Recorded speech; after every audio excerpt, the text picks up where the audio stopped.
घने डरावने जंगलों से घिरी एक मंद रोशनी वाली घुमावदार सड़क। जैसे ही मैं घने जंगल से गुजरा, सड़क पर चंद्रमा की लंबी भयावह छाया पड़ गई। मेरी हड्डियों में बेचैनी की भावना घर कर गई। एकमात्र ध्वनि मेरी कार के इंजन की धीमी गड़गड़ाहट थी, जो सुनसान रात में किसी दूर के विलाप की तरह गूंज रही थी। सड़क के किनारे खड़ी एक रहस्यमय आकृति कार की हेडलाइट से मुश्किल से ही रोशन हो रही थी। अचानक अंधेरे से एक आकृति निकली, जो सड़क के किनारे निश्चल खड़ी थी। मेरी हेडलाइट्स की मंद चमक के सामने उसका छायाचित्र भयानक था। अपने बेहतर फैसले के विपरीत मैं उसे सवारी की पेशकश करने के लिए मजबूर महसूस करते हुए धीमा हो गया।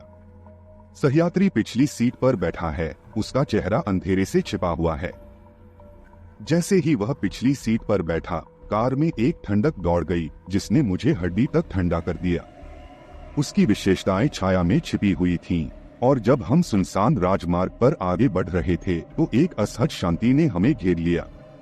जैसे जैसे सहयात्री अजीबोगरीब प्रश्न पूछता है, उसकी अभिव्यक्ति भयावह होती जाती है। सहयात्री ने मेरी मंजिल और मेरे गहरे डर के बारे में अजीब, परेशान करने वाले सवाल पूछना शुरू कर दिया।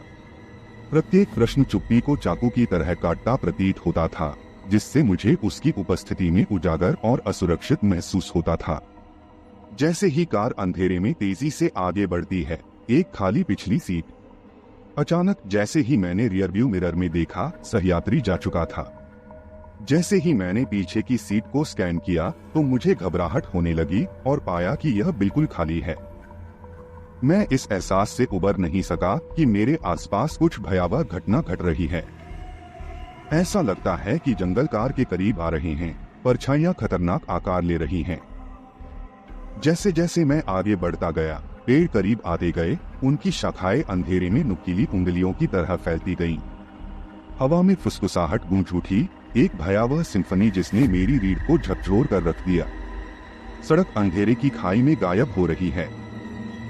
हर गुजरते मील के साथ सड़क मेरे सामने अंतहीन रूप से खिंचती हुई अंधेरे के शून्य में गायब होती हुई प्रतीत होती थी।